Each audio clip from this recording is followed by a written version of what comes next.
Hey, what's up, dude? I was wondering about, they had some kind of secret code, 69 pound on that little spoofer deal you had on your Great Calling. I was wondering, was that supposed to be, or was that acceptable to little fucking dumbasses? Just people trying to use it and shit, dude.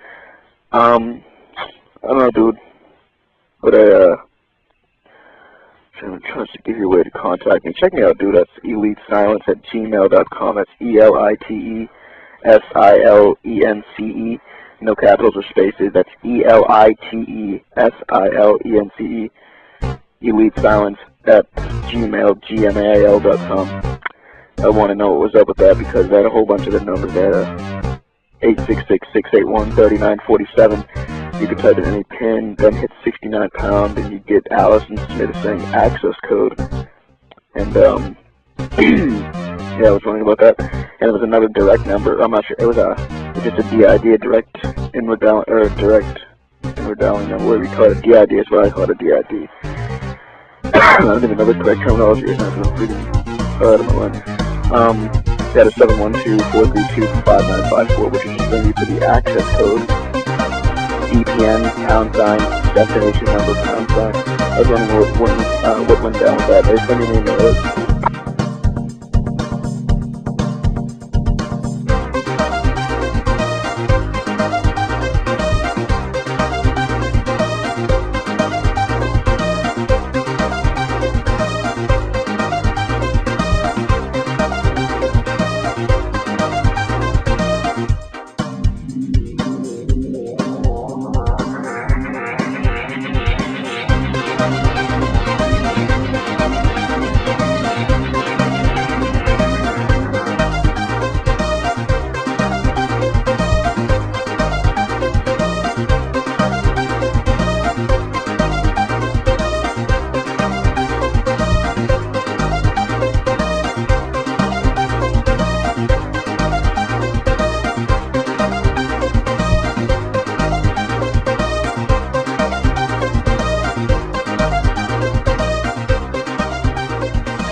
Hi, I'm Tony.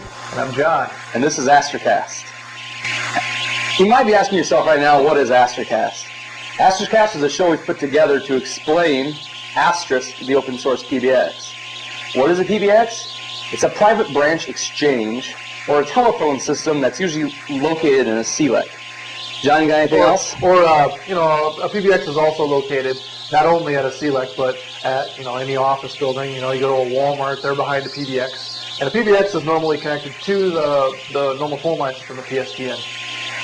The plan for the show is not only to inform you what a PBX is, it's how to set up Asterisk, configure it, and a few extra little fun tools we plan to show you. How to do a little freaking. One of the major tools we're going to use for our own knowledge base is the Asterisk, the future of telephony, which you can get from O'Reilly.com. This book retails for about $39.95, and for all you Canadians, it's $55.95, and we know you're out there. We have voicemail. We have voicemail, which you'll hear. Yes, definitely. One of the things we want to cover first is to let you know exactly what requirements you need minimum for a PC that can run an Asterisk PBX. If we're talking for a personal PBX with no more than 5 channels, and by 5 channels I mean devices or Asterisk box to Asterisk box connection, you need at least a 400 megahertz machine with 256 megabytes of memory. If you need home office or SOHO, small office, home office, then you're going to need at least a gig machine with 512 memory, and that'll give you up to 10 channels. If you want to do a small office, I shouldn't say small office, small business, you're looking at up to 15 channels. You need at least a 3 gigahertz machine with a gig of memory. Anything larger than that, you're going to need a dual processor machine or possibly multiple Asterisk PBXs within the corporation itself. These are minimum recommended. I'm sure you can get by with less. If you're doing it for something like we're doing, just for home personal hobbyist type things, you can blow all this out the window. It's not required at all. John, about how many Asterisk devices can one PBX, support? Well, if you're talking mostly IP PBXs, or even normal, the PRI stuff, or analog phone lines. You should always bear in mind that this, your results might differ from your home use, but for the most part, on a T1 you can support about 24 devices talking simultaneously using a codec like GSM, G729 especially, or SPX for all those bandwidth impaired. Yes. But keep in mind that quality has a lot to do with your codec. The recommended codec that we use is ULAW, which with the ULAW channel you can basically have maybe 2 of those on a single T1. So they're pretty bandwidth intensive, and personally I don't use ULAW, but that's normally the recommended. Anything you read will say use ULAW. Yep. So pretty much the rule of thumb is you can only have as many possible lines as you do bandwidth. Right. So you said 24 for a T1? Yeah, about 24 using a lower bandwidth codec like G729. So all of you with cable and DSL, you can forget anything more than about 3 probably. Probably. 3 to 5. 5's pushing it. Maybe using SPX, but SPX isn't really recommended. We are going to compile it into our Asterisk install, but we're probably not going to use it. Yeah, ULAW is probably the best way to go. ULAW or GSM, as Asterisk, or as the Digium guys say, GSM is cool. So. Okay. Okay, next we're going to cover exactly what you need to download to get a full running Asterisk PBX up and going. Of course, the first package you're going to need to download is Asterisk. This can be downloaded from digium.com, and on our on-screen demonstration here, you'll actually be able to see the actual URLs, and that will be in our show notes. We're assuming that you're running at least Linux box on this, which is required. You could run this on Mac OS. And you could even run it on Windows using AST Wind. It's a Debian distro, but it's not recommended, and it's definitely not supported. Definitely. We're going to be running ours on a Slackware 10.2, and the kernel is 2431. 2431. Okay, so again, you need the package, the Asterisk package, you'll need Zaptel package, the PRI package, your codec, which is SPX, that's what we're going to be using, and then we also need a ZT dummy driver. This has more to do with a timing issue, and John, why don't you explain a little more about that? In order to do conferencing and basically the conferencing is what it's for. Zaptel uses a timing device. Well, for those of you that are just going to be using an IP phone system, much like our system that we have here, you need to have a timing device. In the kernel 2.4, it actually uses the USB driver as a timing device. In 2.6, it actually uses internal kernel system calls to do that stuff, but in 2.4.3.1, you have to have a USB device. So if you're running the newer 2.6, you don't need it. If you're running 2.6, you don't have to worry about it, but like our 2.4 kernel, no matter what, you have to do the ZT dummy driver, no matter what. Yep. And we'll show you how to do that. It's in the Zaptel make file, so we'll take care of that. And one of the reasons we're using the 2.4.3.1 kernel instead of the new 2.6 is, more specifically, and I see this from my point of view, is we want this to be easy enough that anyone can go out there, download the packages, get it installed, and even a layman can get Slackware downloaded, he'll get it installed with the installer running. Yep, this is just a vanilla Slackware. We haven't changed the Slackware at all. Yeah, and we don't want people to have to sit there and actually learn how to recompile their kernel if they want to do that. We can get into that later with other episodes and other toys we want to incorporate into Asterisk. Yep. So now we're just going to go ahead and get started on the Asterisk download. We're going to switch on over to our on-screen display here. We're going to get logged into our Asterisk box and get started here. Okay, all the files that we're going to need except for SPX are located at digium.com. This is an anonymous FTP server, so you don't need to worry about passwords, getting a password from Asterisk or anything. The Asterisk package is quite large. The latest one here is 1.2.1. We're also going to download all the add-ons and the sound packages. The sound packages. Yep. Just because we like to have some fun. Now, since this is downloading, I'm going to actually flip over to another virtual console. And explain for people that don't know Linux how to do that. The way to flip over to virtual console, if I was on virtual console number 1, I would do Control-Alt-F2, hold them down all at the same time, and it flips you over to another blank screen. That way I can have multiple sessions going at the same time. Logging back in. And the reason we chose not to do this using an X Windows environment is because it's easier for you to see the commands we're running and what files we're downloading using the terminal. Right, and X isn't required, so those of you that decide not to install X, it's not that big of a deal. That's right. So now I'm going to download the libpri package. libpri is very small. What it's mostly for, it's probably not very important for everyone at home, but I just download it because if you ever decide to add a PRI card or one of those 4-port Digium cards with the 1-port T1 cards that actually support PRI stuff, that way you've got it installed. It doesn't hurt anything for it to be there.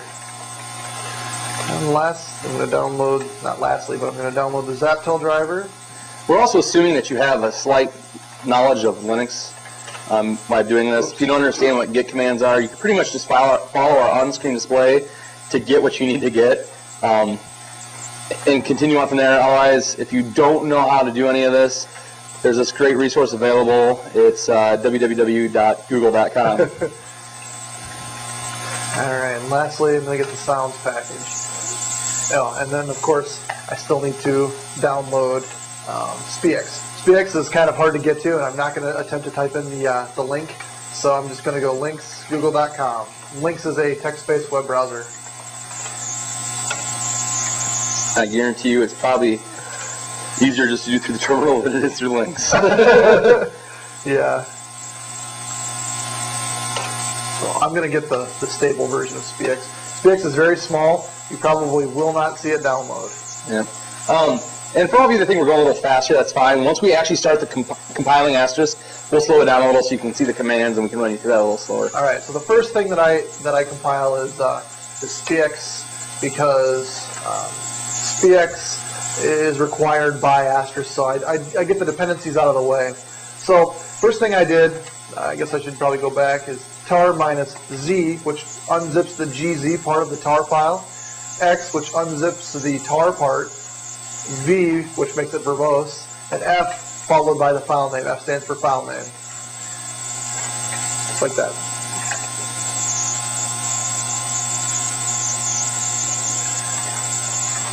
Alright, the next thing we do is type configure -- prefix. This is like the root of the installer, otherwise it'll end up in user local, and that makes it unpretty.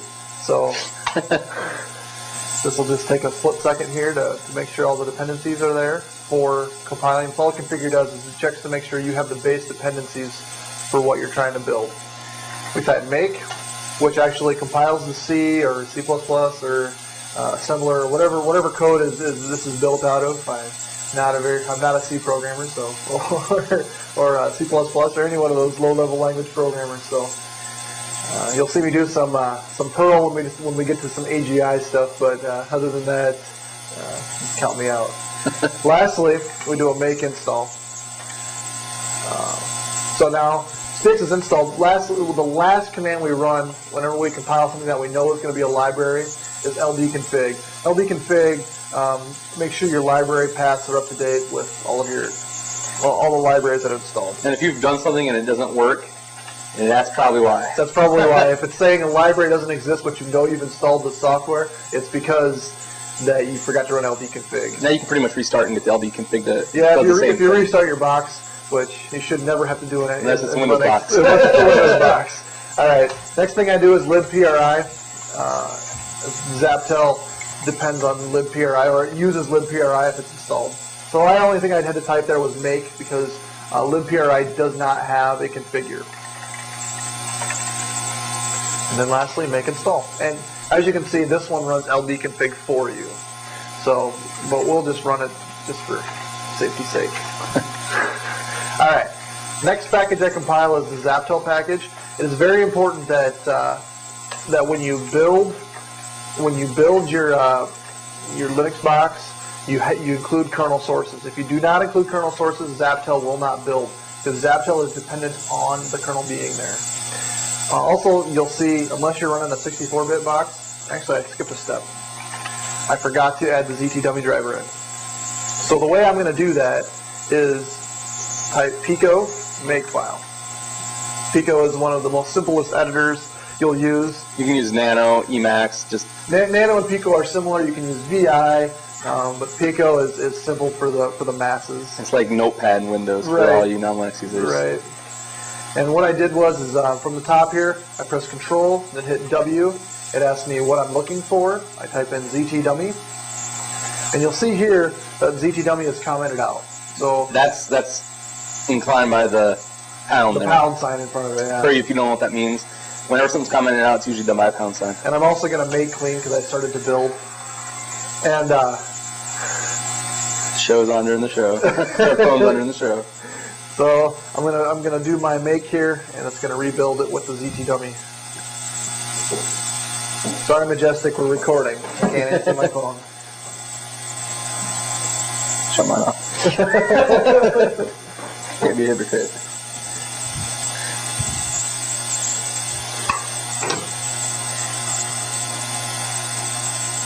And this takes just a split second to build the modules and all that good stuff. Oh, I was right in the middle of talking about the 64-bit driver.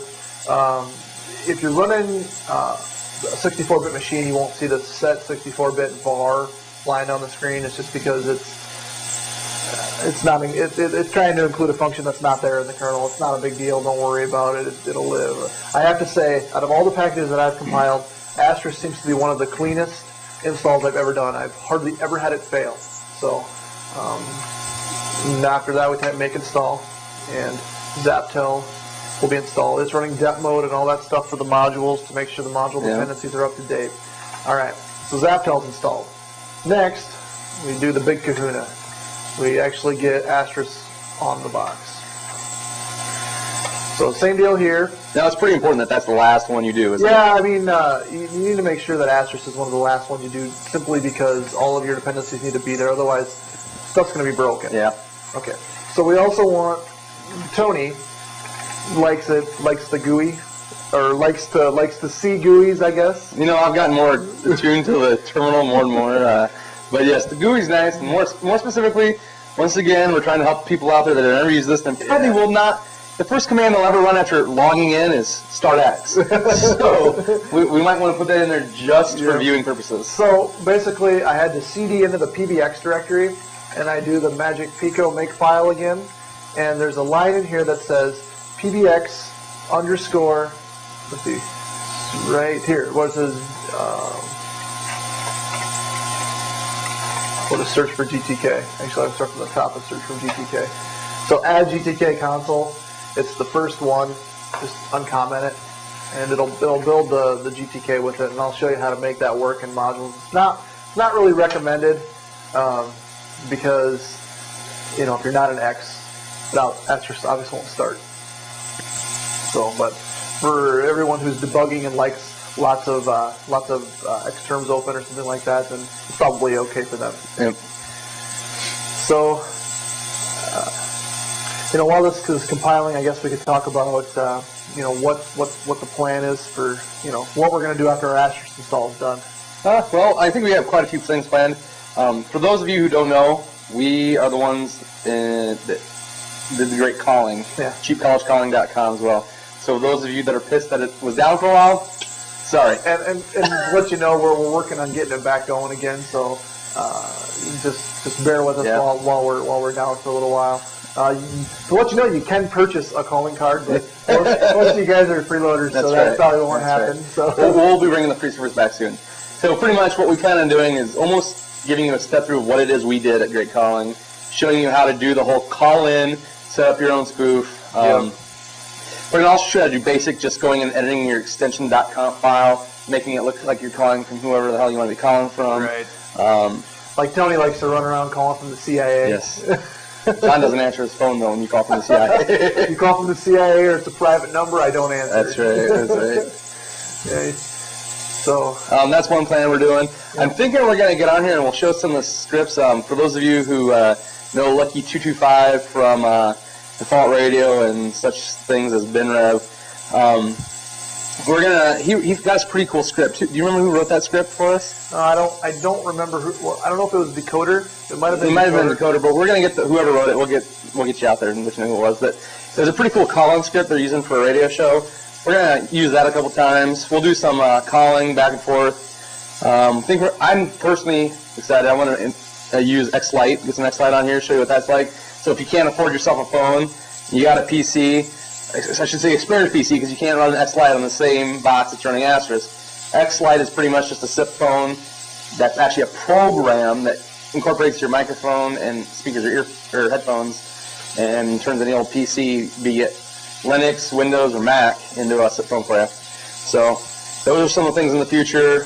Maybe, God knows, we might be looking at some more futuristic stuff. And one thing, no promises. This is like the only big project we're actually doing is we're actually working on a GUI web-based installer for Asterisk. So for all of you that think this sucks and you don't have to do this anymore, if you've ever set up a Linux /router, you're going to be able to set up Asterisk. That's our hope. Yep. So we're going to use some of the add-ons that come with Asterisk, the MySQL plugins and the real-time extensions, which is totally pimped. Yes. Because you can load them you can load a new SIP phone. You don't have to reload Asterisk. It just works. Yep. It's pimped. So we'll be setting some of that up, showing you how to have a lot of fun, basically. Yep. Okay, so that's done compiling. So we do a make install.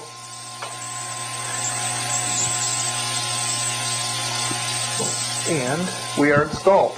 Now, we also need to type make samples, because I'm lazy and I don't want to edit all those config files by hand, and I'm sure that I would get most of them wrong. So that install all of the config files. All right, so now we go, and I usually do the add-ons package next.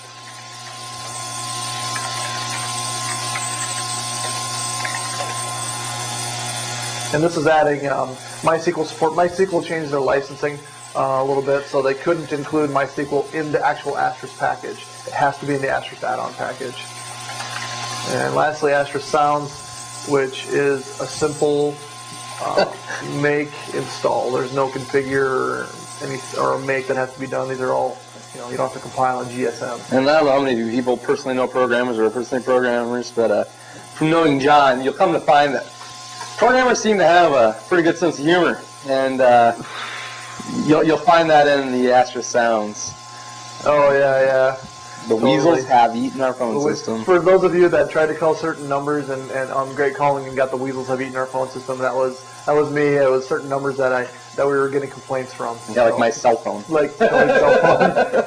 Ever assign a DID that's open to everyone to your cell phone. All right. So the next thing we do is we add our phone. So we'll go ahead and add it inside of it on the command line here so you can read it, and then we'll actually go into X and configure the phone since it's a web-based installer. Yep. So the first thing we added is the sip.conf. The sip.conf, we're using a Grandstream BT101 telephone for all of our stuff. So what I'm going to do here is I page down all the way to the bottom, get myself some free space, and I'm going to call the phone, phone, real creative. My username is going to be phone. My secret, which is equal to your password. Yeah, secret is equal to password. I'm going to say disallow all, which says don't allow any codecs but the ones I specify.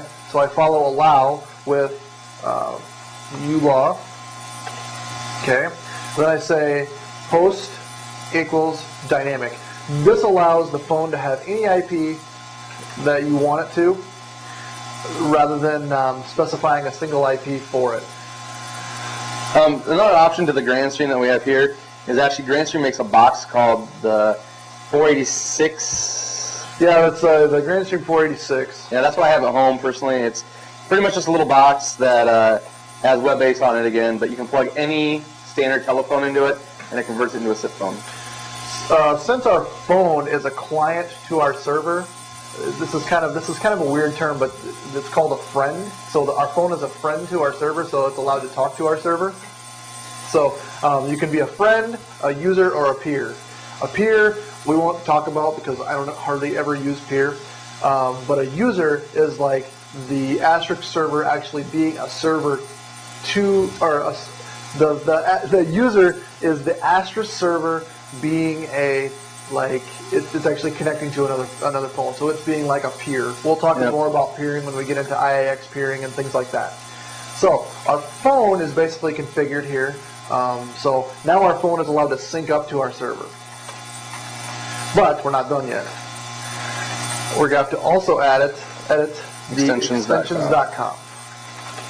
We go all the way down to the bottom for this. And I normally add a new extension or a new context and call it SIP. So the next thing we do is we use the keyword called extend, which stands for extension, the extension number we want our phone, the number in the order that we want to execute when 100 gets called. Yep. For this one, we're going to do dial SIP because it's a SIP phone, and we called our phone. So now it will ring the phone. We also want to slap on a 20 to give it a limit of a 20-second ring. So in other words, if you didn't put a limit there, it would just ring and ring. So then we do 100, 2 because it's the second thing we want to do when it gets dialed. Yep. And we'll just want to hang up on them. Yep. Now, if you had voicemail, an option you could do here is send them to voicemail. Yeah, you can send them to voicemail here. We'll get into that at a later show. Yep. when we talk more about trunking and think, So then you'd have, of course, a 3, and then, after voicemail, if they were still hanging on the line and not hanging up and being idiots, then you could hang up. Yeah, then you can hang up on them. And I'm not sure, I can't remember this. We could actually just play a sound from the sound. We could totally go 2, playback, playback, TT dash weasels. Then they'll get that nice phone message. We'll get the weasels have eaten our phone system. But for educational purposes, we'll go with hang up. All right. So all we have to do now is have a phone up to our system. Which we have. So for that, we haven't even started Asterisk yet either. Yeah, that might be helpful. So let's, the way I usually start Asterisk the first time to prevent any type of errors from happening is I start Asterisk with C, which stands for client, V, makes it very verbose, D. And Asterisk is already running. That's good. So we will stop now. That's Control R, by the way, or Asterisk-R, by the way. Asterisk-R, we'll get into that, but Asterisk CVVD. So now we started Asterisk, we're sitting at the CLI. So we know that Asterisk isn't going to break when we add it to our startup. And for Slackware, we edit the etc.rc.d rc.local file, and I've already added it in here. If safe_asterisk is executable, then execute it. And basically, so if you decide later on you don't want to have asterisk start up, just do a change mod -x on save asterisk and it won't start. So for this, we'll just type save asterisk. Asterisk is started, and there we are. Okay. So, and we can go SIP show registry and see that we have nobody registered. And we can say SIP show peers. We shouldn't have any peers. So this is, a totally clean install here, except for that I already installed it once and it was running. All right. So now I type start X, and we're using XFCE for our window manager. That's for all free. Yeah. And I'm sure most of you probably be using KDE. Seeing the Slackware no longer comes with GNOME and 10.2, right. You're probably not going to be using GNOME. Right. So I guess I need to go here, actually. Start up my web browser. We need to get the IP off this phone. In order to do that, menu, down, and it's 17.44. So, go ahead and unplug that, Tony. Now, our phone's already been configured once. That's why you'll see some settings pre in there. We'll go through them here, though. Yep. When you first get your phone, it'll most likely come with. Oh, you gotta plug it in, dude. It'll most likely come with. It will come with a manual that will probably tell you what its default IP address is. So. Right. Yeah. This phone is just menu down a couple of times, and you're there. So what I did in X here is I also started up an Asterisk console, so I don't have to keep flipping back to the virtual console. And this phone will probably register itself simply because it's already been registered. It's already been set up. There it is. Oh, no, it's got the wrong password. Oh. So, good. We have to configure something. It means I actually have to do something. So, don't alert me. So, our SIP server is running at 17.50. Our authentication ID is phone. Our SIP username is phone. Our password, which was secret, which is the secret in the Asterisk config file, is also phone. We'll also go here and leave this at PCMU. PCMU is the same thing as ULAW in the phone system.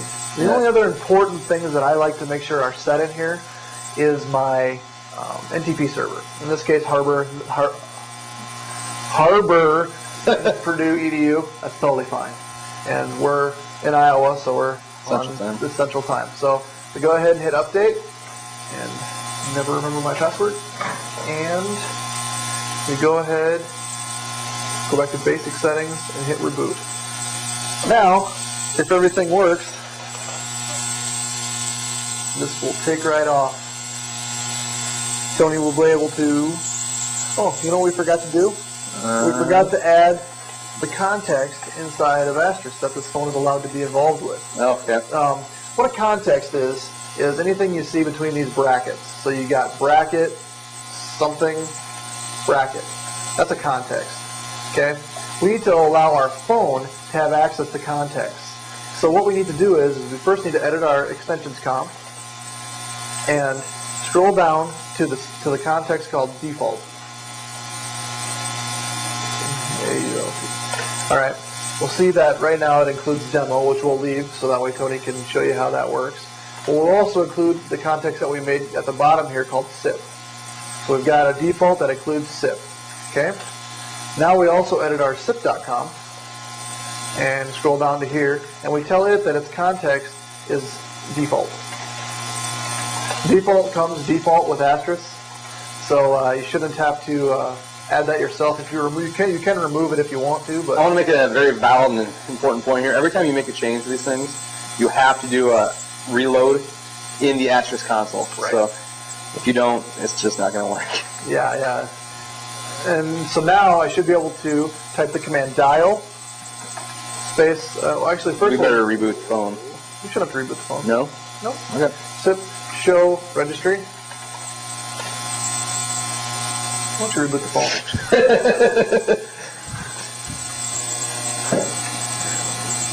So now we'll see it. We'll see it register or deny it. So 403 probably. Something like that. it won't be a 403. And by the way, this show is completely unscripted. So Yeah, so if it doesn't go well, that's okay. We're human too, I think. The hardest part in doing this whole thing is the very first extension you add on your phone. All right, There we so go. our phone's registered. So now I should be able to say SIP show registry, and it'll still say nothing because it's not a register. It's SIP show peers, and there's our phone. So we should be able to type dial 100 because that's the extension that we built for this phone, and with all luck, Tony's phone will ring. Yes, it will. So let's watch this ringing. This is short here. So now it should ring for 20 seconds and then get hung up on. This is boring, but it's important to see. Because if this doesn't work, then we messed up. Yep.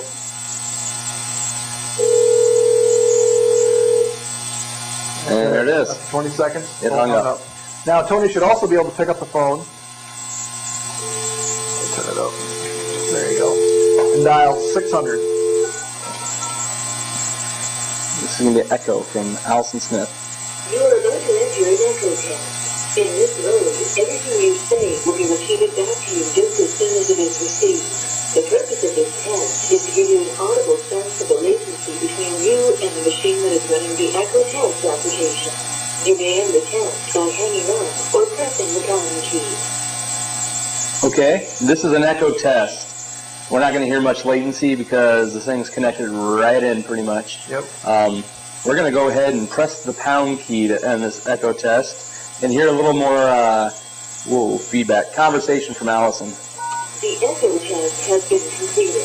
If you would like to learn more technical information about Asterisk, dial 2 now.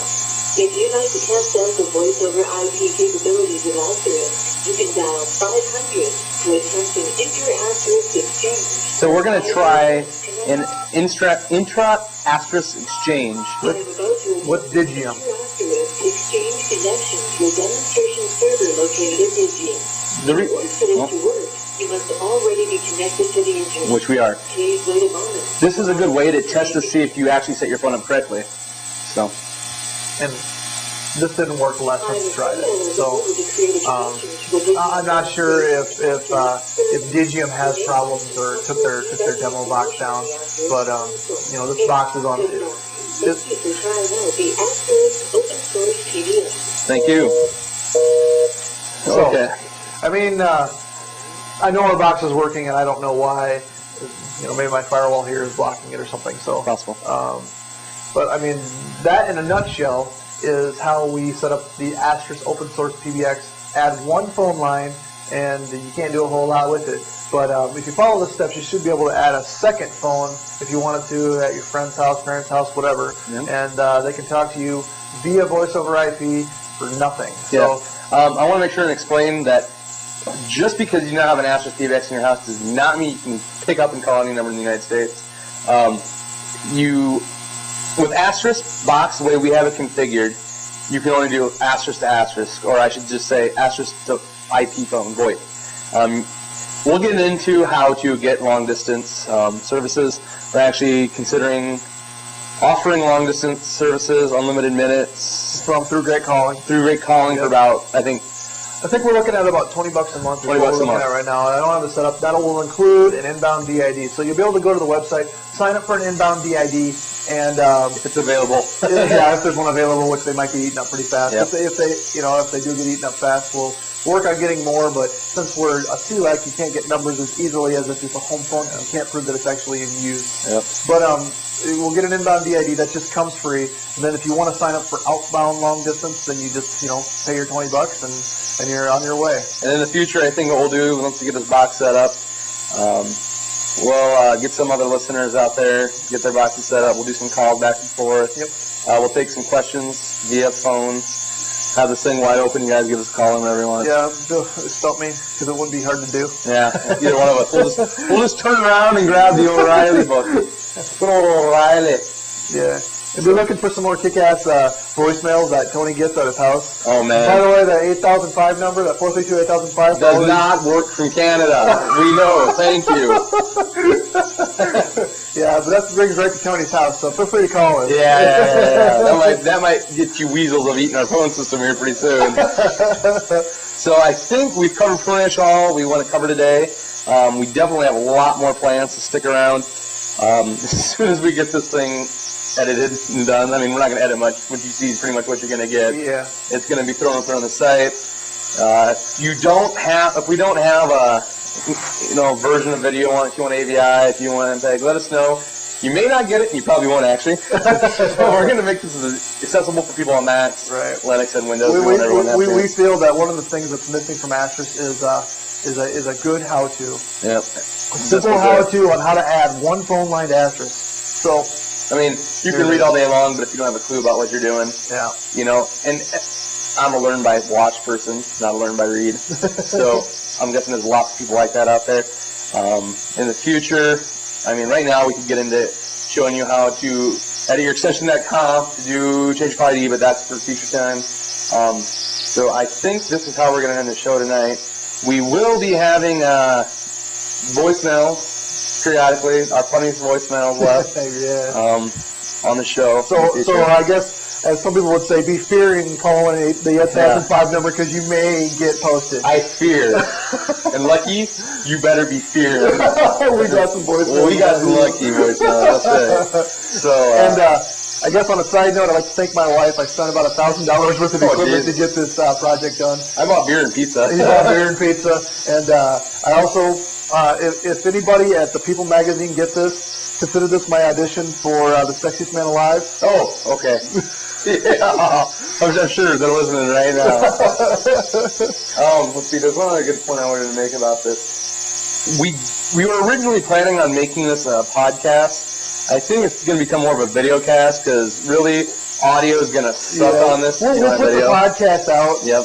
If you download it, that's too bad for you. So don't be giving us emails saying, you guys are morons. We can't do this because we can't see it. We can only hear it. That's great. There's going to be video out there for you. Right. I guarantee you there's going to be a format that your player should be able to play by default. Yep. We'll have a Windows version, Linux, and we'll have... Well, we're planning to do a real player, WMVs for Windows shit, and whatever the hell the PSP support. Yeah, PSP, maybe the iPod for video. Yep. So, if you got a player for it, it'll probably play. Yep. So I think that's going to cover the show today. Once again, I'm Tony. I'm John. And this is ASTERIkast.